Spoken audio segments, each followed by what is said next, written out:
Hello friends, welcome to DCS Learning. This is the most important video for TGT SST.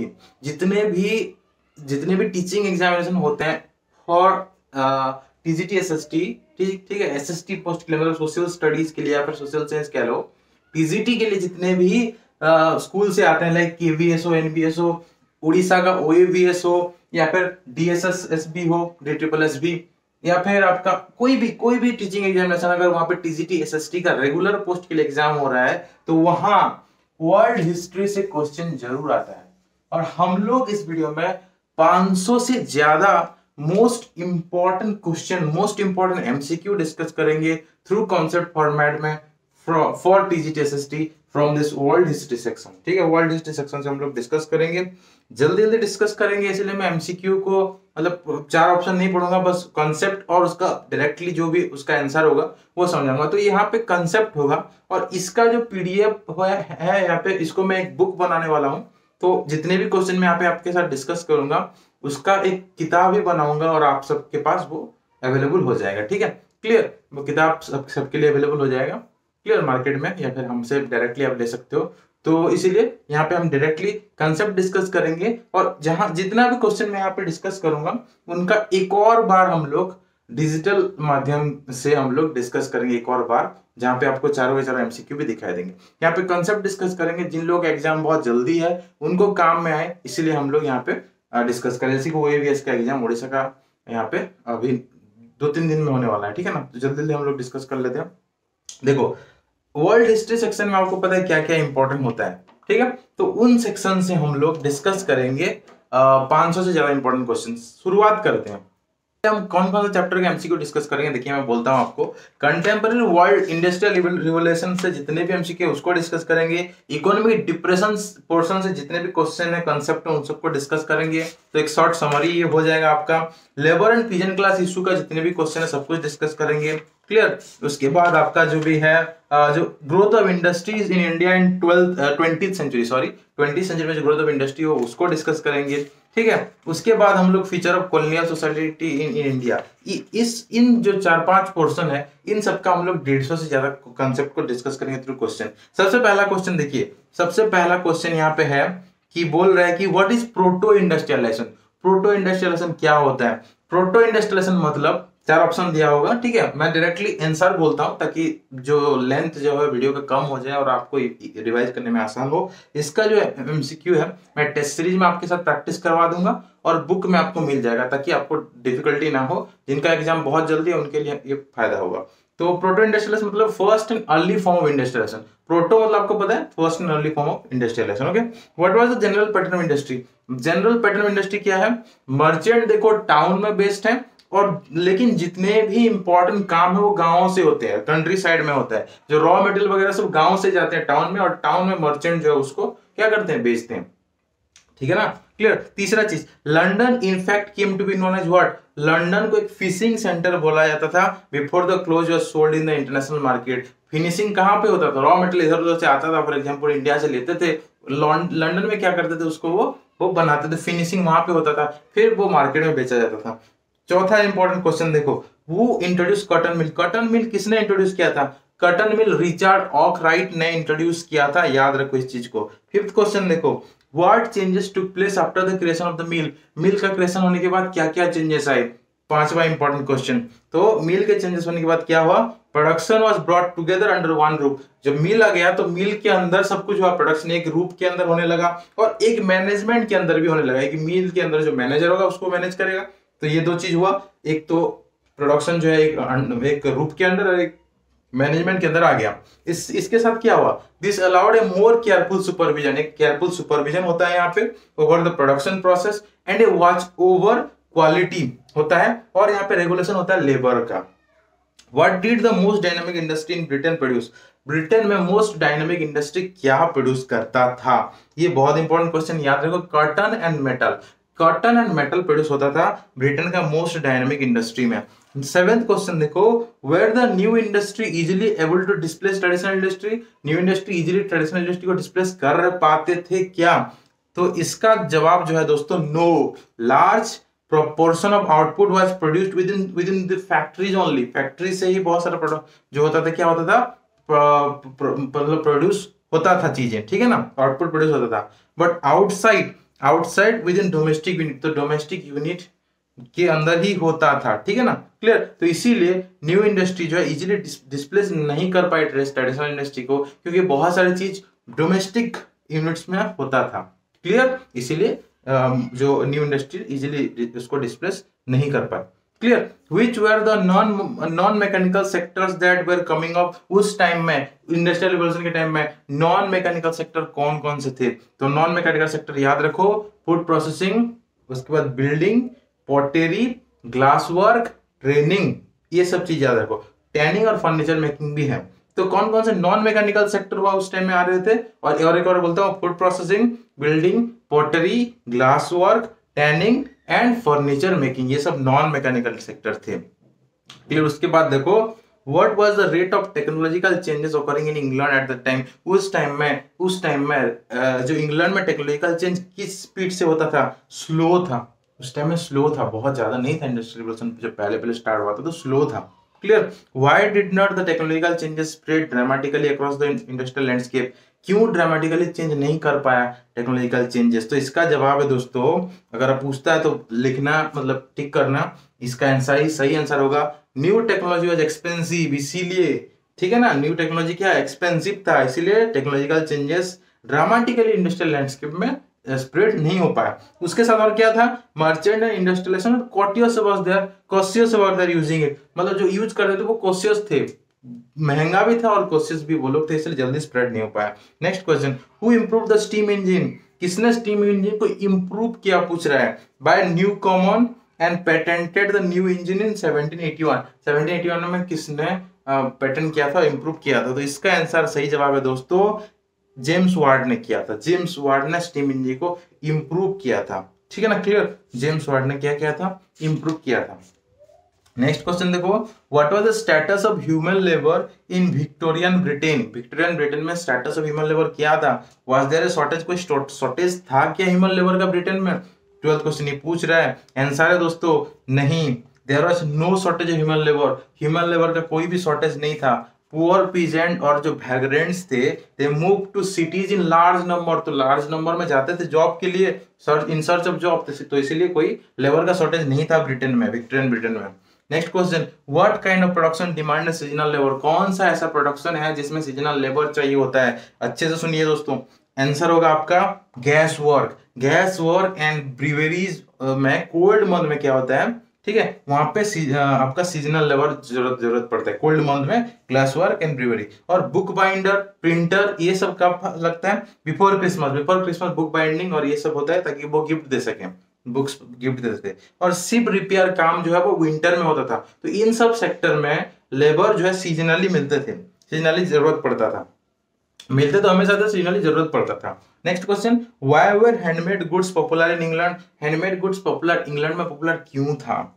क्योंकि दोस्तों, क्योंकि demand in the market was often for good with integrate design and specific shape, specially by the aristocrats के लिए था वो, and the जो बर्जुइज classes थे ना, उनके लिए था। So demand for market was open for good with integrate design and specific shape. किसका डिमांड था? अरिस्टोक्रेट एंड बर्जुइज के था, इसीलिए हैंडमेड गुड जो था ज्यादा पॉपुलर था इंग्लैंड में। नेक्स्ट क्वेश्चन देखो, नेक्स्ट क्वेश्चन बहुत ज्यादा इंपॉर्टेंट है। बोल रहा है handmade products came to be symbolize refinement and class. क्यों हैंडमेड प्रोडक्ट क्यों सिंबलाइज करते थे रिफाइनमेंट को? इसका रीजन क्या है दोस्तों? इसका जो रीजन है दोस्तों, because they were better finish, handmade product better finished था एंड इंडिविजुअली प्रोड्यूस था, इंडिविजुअली किसी ने किया था, तो केयरफुली डिजाइन था वो, इसीलिए वो ज्यादा फेमस था और उसको रिफाइनमेंट को वो सिंबलाइज करता था handmade. Next question, what was the possibility of getting a job with such abundance of labour in the cities? तो दोस्तों हम लोग क्या करेंगे, ये 500 का मतलब 500 इंपॉर्टेंट क्वेश्चन डिस्कस करें तो 50-50 करके डिस्कस करेंगे, ठीक है। 15 और 16 हम डिस्कस कर रहे हैं। 16th number question, what was the possibility of getting a job with such abundance of labour in the cities? ठीक है, तो हाँ, एक और चीज मैं बोल रहा हूँ कि जब मैं आपका 10 वीडियो लाऊंगा तो एक मतलब वीडियो में भी आपको डाल दूंगा, ठीक है ना। एक कॉम्बो वीडियो रहेगा, कॉम्बाइन वीडियो, जिसमें 10 रहेगा, 50-50 का 10 वीडियो रहेगा, उसको मैं एक कॉम्बो वीडियो भी बना दूंगा और लास्ट में उसको भी छोड़ दूंगा, आप उसको भी देख सकते हो, ठीक है। तो यहाँ पे नेक्स्ट क्वेश्चन में बोल रहा था, what are the possibility of getting a job with such abundance labour necessity. इतने सारे लेबर थे तो जॉब मिलेगा, क्या पॉसिबिलिटी था, ठीक है। तो देखो इसका जो सही जवाब है वो है, ए job depend on existing network of friendship and कीन रिलेशन द फैक्ट्री। अगर आपका कोई दोस्त है, कोई कीन है, तो उसके थ्रू जॉब मिलता था, क्योंकि इतने सारे लोग हैं, जॉब तो नहीं मिलेगा, तो दोस्तों के थ्रू मिलता था, ठीक है, या फिर कोई रिलेशनशिप है तो मिलता था। Next question, what happened when spinning jenny was introduced in the woollen industry. Woollen industry में जब स्पिनिंग जेनी का इंट्रोडक्शन हुआ तो क्या हुआ था। इसका आंसर है दोस्तों कि women who survived on hand spinning began attacking new machine, ठीक है ना। वुमेन जो हैंड स्पिनिंग करते थे वो अटैक करने लगे किसके ऊपर, न्यू मशीन स्पिनिंग जेनी के ऊपर, ठीक है ना, ताकि उसको भी इस्तेमाल करें। Next question, what change took place in 1840s in England. England में 1840s में क्या चेंजेस हुआ दोस्तों। यहाँ पे क्या होता है 1840s में क्या होता है, उन्होंने बिल्डिंग एक्टिविटी को इंटेंसिफाई किया। 1840s में न्यू रेलवे स्टेशन आया, रेलवे लाइंस एक्सटेंड किए गए, और यहाँ पे टनल भी डॉगिंग किया गया, tunnel डॉगिंग, drainage, sewer late, river का एम्बैक्टमेंट किया गया, और बहुत सारा अपॉर्चुनिटी आया इस सब की वजह से लेबर के लिए, ठीक है ना, जो एम्प्लॉयमेंट बढ़ा। क्लियर। नेक्स्ट क्वेश्चन देखिए, next question, the number of workers employed in the transport industry were dash in 1940s। कितना क्या था, ज्यादा हुआ, कम हुआ, क्या हुआ 1940s के दौरान लेबर इंडस्ट्री में, ठीक है ना, सॉरी ट्रांसपोर्ट इंडस्ट्री में लेबर का जो संख्या उसका क्या हुआ 1840s में, ठीक है ना, तो डबल हो गया था। मैंने अभी आपको बोला ना कि इतना सारा काम, इतना सारी चीजें हुआ तो अपॉर्चुनिटी मिला तो एम्प्लॉयमेंट बढ़ा, डबल हो गया, ठीक है। Before the age of machine industry where did the finer variety of silk and cotton good come from. Machine industry आने से पहले कहां से आते थे आपका सिल्क एंड कॉटन गुड, तो आते थे कहां से, इंडिया से जाते थे दोस्तों, इंडिया से जाते थे इंग्लैंड में। मैं ये आपको पहले ही बोल चुका हूं। और एक और चीज मैं आपको बीच में बताना चाहता हूं, हमारा पूरा कंप्लीट गाइडेंस कोर्स अवेलेबल है। कोई भी टीजीटी एसएसटी का किसी भी आप केवीएस एनवीएस वाईवीएस किसी भी टीचिंग के लिए एग्जाम के लिए प्रैक्टिस कर रहे हैं, प्रिपेयर हो रहे हैं, तो पूरा कंप्लीट कॉम्प्रिहेंसिव कोर्स अवेलेबल है, आप परचेज कर सकते हो। तो उस कोर्स में क्या क्या अवेलेबल है मैंने ऑलरेडी बताया था, एक और वीडियो लाके पूरा कंप्लीट अच्छे से बता दूंगा कि टीजीटी एसएसटी के लिए स्पेशली क्या क्या फैसिलिटी हम लोग प्रोवाइड करते हैं। और इसके अलावा अगर आप व्हाट्सएप पे हमको मैसेज करते हैं या फिर टेलीग्राम पे किसी भी मीडियम पे आप मैसेज करते हैं, तो इस नंबर पे आप मैसेज कर सकते हैं 7327813135। इस नंबर पे आप मैसेज करके डिटेल जान सकते हैं, कॉल पे आप कर सकते हैं, ठीक है। इस नंबर पे आपको मैसेज व्हाट्सएप मैसेज करना है या फिर कॉल टेलीग्राम पे भी आप मैसेज कर सकते हो। तो बहुत सारे फैसिलिटी आपको मिलता है, टेस्ट सीरीज हो जाता है, आपका पीडीएफ कोर्स होता है, बुक हार्ड कॉपी बुक आपके एड्रेस पे पोस्टल स्पीड पोस्ट के थ्रू पहुंच जाता है या फिर कुरियर के थ्रू पहुंच जाता है। पेन ड्राइव कोर्स भी अवेलेबल है, बहुत सारी चीज अवेलेबल है। प्राइस क्या है हम लोग अलग वीडियो में डिस्कस करेंगे, या फिर आप जब मैसेज करते हो तो हम आपको डिटेल्स प्रोवाइड कर देंगे। तो अब आते हैं नेक्स्ट क्वेश्चन की तरफ, 21st क्वेश्चन, ठीक है। ओके, अब आते हैं 21st क्वेश्चन। 21 नंबर क्वेश्चन बोल रहा है, after the consolidation of east India company power after the 1760s did the demand of Indian textile decline. मतलब आपको पता है कि उस टाइम में जो भी हुआ था सिचुएशन, उस टाइम में पूछ रहा है कि जब ईस्ट इंडिया कंपनी का जो पावर का कंसोलिडेशन हुआ बैटल ऑफ प्लासी के बाद, तो वहां पे इंडिया का जो इंडियन टेक्सटाइल का डिमांड इंडियन लोगों का डिक्लाइन हुआ क्या, या फिर वर्ल्ड वाइड डिक्लाइन हुआ क्या। तो आंसर है दोस्तों देखो कि नहीं, नो, इंडिया का जो डिमांड है इंडियन टेक्सटाइल पर डिक्लाइन नहीं हुआ। Britain cotton industry had not yet expanded. British का कॉटन इंडस्ट्री इतना ज्यादा एक्सपांड नहीं किया था उस टाइम में। Indian fine textile were in great demand in Europe also at that time. 1760s के दौरान जब बैटल ऑफ प्लासी के बाद ब्रिटिश ने ईस्ट इंडिया कंपनी ने अपना जो पावर का कंसोलिडेशन किया था, ठीक है ना, याद रखिए चीज को। नेक्स्ट क्वेश्चन देखिए 22nd question, how did the East India Company set up a monopoly over the weaving industry. Weaving industry in India में कैसे ईस्ट इंडिया कंपनी अपना मोनोपोली एस्टैब्लिश करता है, तो कैसे करता है, by appointing gomastha to get direct control over the weavers. Gomastha रखता है, गोमास्ता को अपॉइंट करता है ताकि वो वीवर्स के ऊपर डायरेक्ट कंट्रोल कर सके, लोन प्रोवाइड करें उनको और टाइम लिमिट भी उनको प्रोवाइड करें, क्लियर, गोमास्ता प्रोवाइड करता है वीविंग इंडस्ट्री को कंट्रोल करने के लिए, मोनोपोली एस्टेब्लिश करने के लिए। Next question, what happened when the cotton industry developed in England in 1850s onward? कैसे 1850s के बाद कैसे कॉटन इंडस्ट्री का डेवलपमेंट होता है, क्या सब होता है, क्या होता है उस टाइम, व्हाट हैपेंड, ऐसा पूछ रहा है। तो आंसर है दोस्तों, Manchester's goods had to be sold in India. Manchester के गुड को इंडिया में बेचा जाता था, ठीक है ना, उनको बेचना था। And these goods were to be exported to India as well as imports from India भी उस टाइम में क्या हुआ, डिक्लाइन हो गया दोस्तों। इंपोर्ट्स इंडिया से डिक्लाइन हो गया था और मैनचेस्टर का गुड्स जो है वो इंडिया में लाना था। क्लियर, ये चीज याद रखना है, कॉटन इंडस्ट्री में क्या चेंजेस होगा ये चीज याद रखना है आपको। उसके बाद देखो नेक्स्ट क्वेश्चन पूछ रहे हैं, what problem did the cotton weaver face? Cotton weaver को क्या प्रॉब्लम फेस करना पड़ा इंडिया में?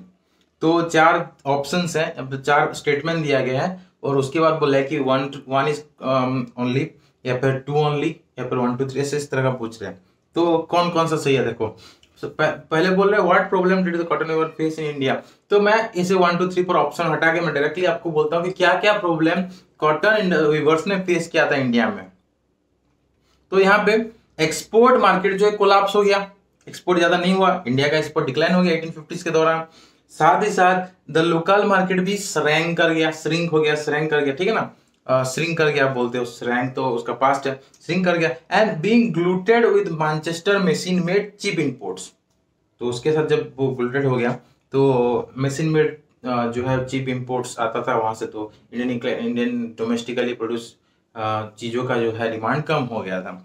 Handmade goods took longer to make. Handmade good में आपको ज्यादा टाइम लगेगा, उसी टाइम में आप जब मशीन में बनाते हो तो ज्यादा आप प्रोडक्शन कर सकते हो, तो ये चीज फेस करना पड़ा। तीसरा चीज का आप क्या फेस करना पड़ा, they could not get sufficient supply of raw cotton of goods, good quality, उनको good quality of raw cotton नहीं मिला after American civil war. American civil war के बाद इंडियन वीवर कॉटन वीवर को गुड क्वालिटी कॉटन नहीं मिला, तो ये 3 प्रॉब्लम उनको सहना पड़ा था।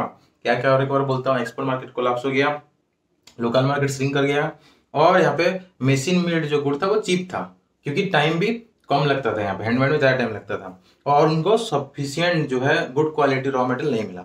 नेक्स्ट क्वेश्चन देखो, first cotton mill in Bombay came up in the year of what? कौन सा साल में पहला कॉटन इंडस्ट्री बॉम्बे में आया था? एंड जो कि divide into production 2 years later, production 2 साल बाद किया, लेकिन किस साल आया था? तो इसका आंसर है दोस्तों 1854। 1854 में सबसे पहला कॉटन मिल आया था बॉम्बे में, 1854 याद रखो, ठीक है, 1857 के 3 साल पहले, ठीक है ना। Next, in the year of dash the first spinning and weaving mill of Madras being production. Madras में कब स्टार्ट हुआ?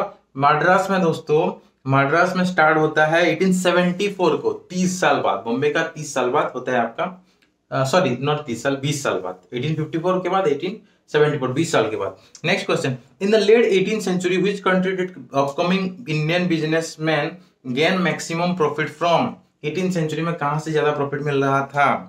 तो दोस्तों इसका जो सही जवाब है वो है आपका चाइना। चाइना से इंडियन बिजनेसमैन को ज्यादा प्रॉफिट मिल रहा था, ठीक है। Which country did upcoming Indian businessman gain maximum profit from, ठीक है ना, कहां से? चाइना से।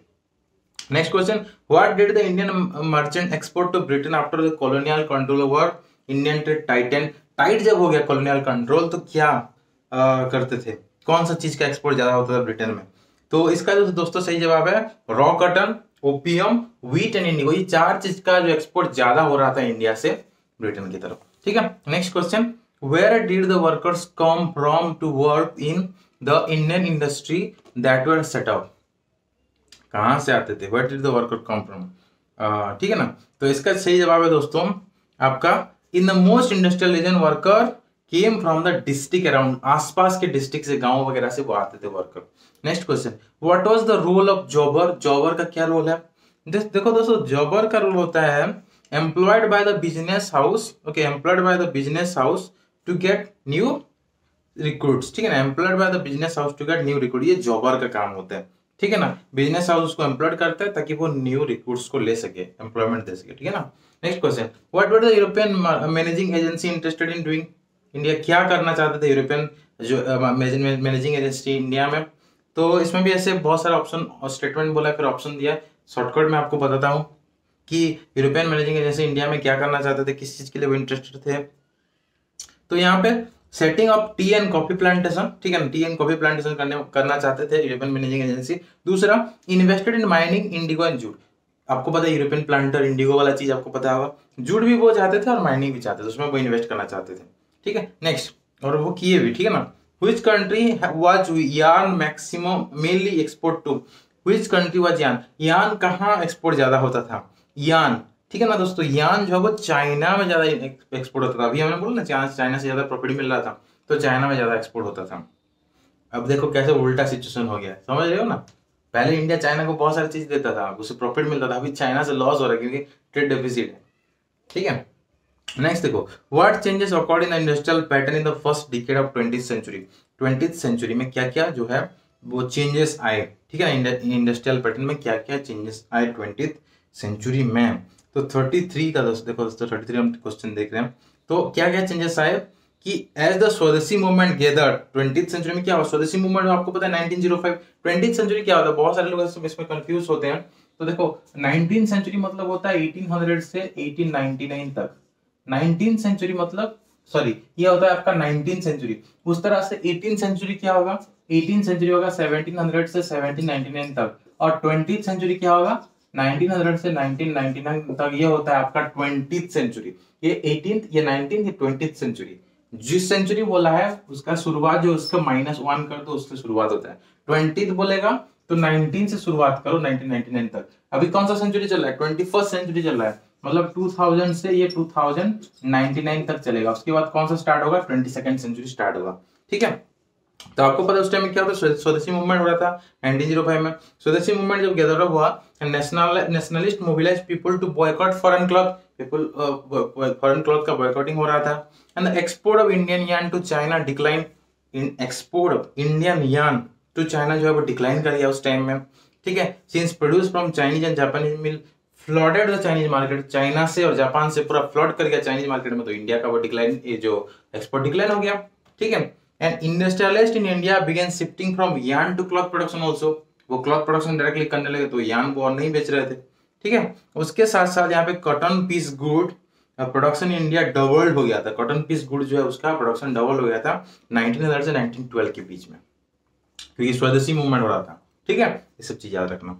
What impact did first world war have the industrial growth in India. देखो हम शुरुआत से पढ़े, हम 16th सेंचुरी से धीरे धीरे करके, 16 तो नहीं 17th सेंचुरी से 18th सेंचुरी से शुरुआत करके अब आ गए हैं कब, 19th सेंचुरी तक हम लोग अब आ गए हैं, ठीक है ना। 19th सेंचुरी के बाद हम 20th पे आ गए हैं। अभी कौन सा आप डिस्कस कर रहे हैं, अभी हम लोग 20th सेंचुरी का डिस्कस करें, क्योंकि स्वदेशी मूवमेंट, ये बॉयकॉट मूवमेंट, ये सब आ गया है अभी, ठीक है ना, ठीक है, क्लियर। तो फर्स्ट वर्ल्ड वॉर आ गए, तो कौन सा सेंचुरी में आ गए हम, 20th सेंचुरी में सीधा आ गए। देखो कितना, मतलब एक ही वीडियो में कितना सारी चीज हम डिस्कस कर रहे हैं।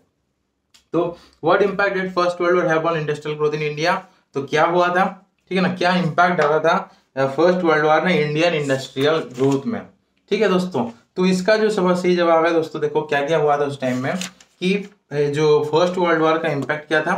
देखो मैनचेस्टर इंपोर्ट टू इंडिया जो वो डिक्लाइन हो गया, मैनचेस्टर जो इंडिया से इंपोर्ट कर रहा था वो डिक्लाइन हो गया, sorry Manchester imports into India वो डिक्लाइन हो गया, मैनचेस्टर से जो ले रहे थे वो डिक्लाइन हो गया। Indian mills had a vast home market to supply, Indian mill के पास बहुत बड़ा क्या था, होम मार्केट था सप्लाई करने के लिए, तो ये चीज हुआ, मैनचेस्टर इंपोर्ट डिक्लाइन हो गया। Indian factory had called upon two supply war needs, Indian factory war need देते थे, ठीक है, जूट बैग देते थे, क्लॉथ देते थे आर्मी के लिए, आर्मी यूनिफॉर्म के लिए, टेंट्स और leather boots Indian industry provide करते थे, हॉर्स एंड म्यूल सेडल भी कौन प्रोवाइड करता था, इंडियन इंडस्ट्री, ठीक है ना। वर्ल्ड वॉर के टाइम में ये हो रहा था।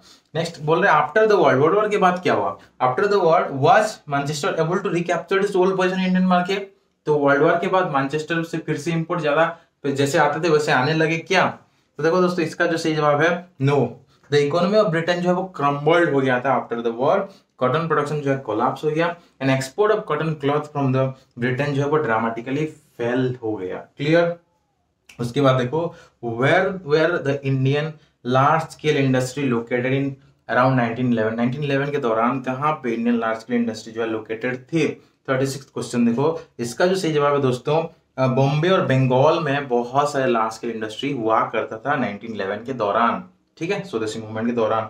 देन नेक्स्ट देखो what was the status of handloom industry in the first half of 20th century, 20th century के फर्स्ट हाफ में, मतलब 1900 से 1950 के बीच में पूछ रहे हैं स्टार्टअप्स ऑफ हैंडलूम इंडस्ट्री क्या था उस टाइम में? तो हैंडलूम इंडस्ट्री जो दोस्तों वो एक्सपांड कर रहा था स्ट्रीटली, ठीक है ना। हैंडलूम क्लॉथ जो है वो एक्सपांड कर रहा था स्ट्रीटली, क्योंकि आपको पता है स्वदेशी बॉयकॉट खुद से करने के लिए, सेल्फ प्रोडक्शन, सेल्फ, ये गांधी जी का ये सब चल रहा था, ठीक है ना, जो खादी वगैरह।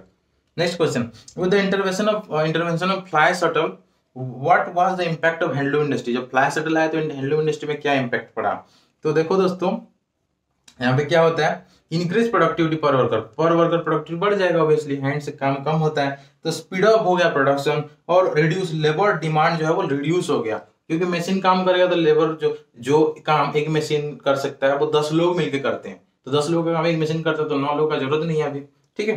अब एक लोग एक मशीन को संभाल के कर सकता है, तो लेबर डिमांड कम हो गया। Next question, which region benefited from flash shuttle equipment? कौन सा रीजन को फ्लैश शटल इक्विपमेंट से ज्यादा बेनिफिट मिला? दोस्तों इसका आंसर है त्रावणकोर, मद्रास, मैसूर, कोचीन, बंगाल। त्रावणकोर, मैसूर, मद्रास, कोचीन एंड बंगाल, इन 5 जगह पे फ्लैश शटल का बेनिफिट बहुत ज्यादा मिला। Next question, certain groups of weaver were in a better position. कुछ ग्रुप ऑफ वेबर जो थे वो बेटर पोजीशन थे than the other to survive the competition with mill owner. कौन कौन थे वो? तो यहाँ पे देखो दोस्तों, इसका सही जवाब जो है वो है कि mills could not imitate the specialized labour, ठीक है ना, स्पेशलिस्ट लेबर। मिल जो है वो इमिटेट नहीं कर पा रहा था स्पेशलिस्ट वीवर्स को। सारीज जो है वो विद ओवन बॉर्डर हो रहा था, और द फेमस लुंगीज था। हैंडकरचीफ कहाँ से आता था? हैंडकरचीफ लुंगी आता था मद्रास से। दे could not be easily displace bye mill production से वो इजीली डिस्प्लेस नहीं हो पाया था। और साथ ही साथ यहाँ पे दूसरा चीज ये है कि they had original indigenous design, उनका ओरिजिनल इंडिजिनस डिजाइन था, इसीलिए certain group of weaver were in a better position than the other, क्योंकि कुछ कुछ जगह का जो खुद का इंपॉर्टेंस था, इंडिजिनियस इंपॉर्टेंस था, और मिल प्रोडक्शन उनको इजीली डिस्प्लेस नहीं कर पा रहा था। Clear? Okay.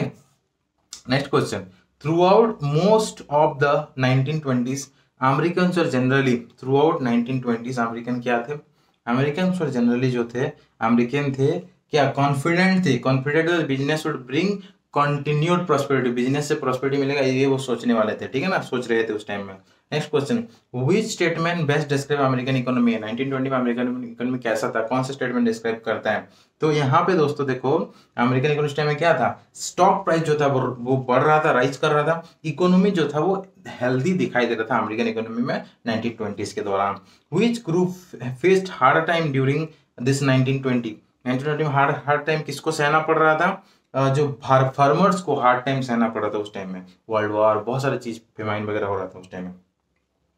Which of the following best describe the plight of the factory workers in this 1920s? 1920s के दौरान plight of factory worker के लिए क्या सही suitable statement यहाँ पे बोल रहे हैं? तो होता है the cost of living जो है वो faster था, इंक्रीज हो रहा था, इंक्रीज फास्टर देन वेज से बहुत ज्यादा तेजी से बढ़ रहा था क्या? कॉस्ट ऑफ लिविंग, ये हमने डिस्कस किया था डिटेल वाला क्लास में। One sign that the economy might be weakening in 1920s, एक ऐसा साइन जिसमें हम जान सकते हैं कि वीकेनिंग हो रहा था इंडियन इकोनॉमी का, मतलब इकोनॉमी का, वो कौन सा है? तो on even distribution of national wealth, इससे पता चलता है कि क्या है कि जो इकोनॉमी जो वीक हो रहा था, ठीक है ना, क्योंकि अमीर अमीर होते जाते, गरीब और गरीब होते जाते, इससे क्या होता है, इकोनॉमी जो था वीकर है, ये पता चलता है। Next question, which of the following best describe the distribution of wealth in 1920s American society? तो 1920 अमेरिकन सोसाइटी में क्या होता था? Wealth was concentrated in the hand of A small percentage of wealthy family. यही तो बात है ना, इकोनॉमिक जो है क्या होता था, इकोनॉमी जो वीकिंग करता था, इसी से हम पता चलता है हमको। Which of the following is an example of actions taken by federal government that further weakened the foundation of 1920s economy? Federal government ऐसा किया कि इकोनॉमी और फर्दर जो है वीकेंड हो गया। तो इसका दोस्तों सही जवाब है कि failure to pass the McNary Haugen bill. McNary Haugen bill जो था वो उसको पास नहीं कर पाए थे, तो और ज्यादा खराब परिस्थिति हो गया था। Which of the following was a sign of an unsound economy in this time? को अनसाउंड इकोनॉमी क्यों था?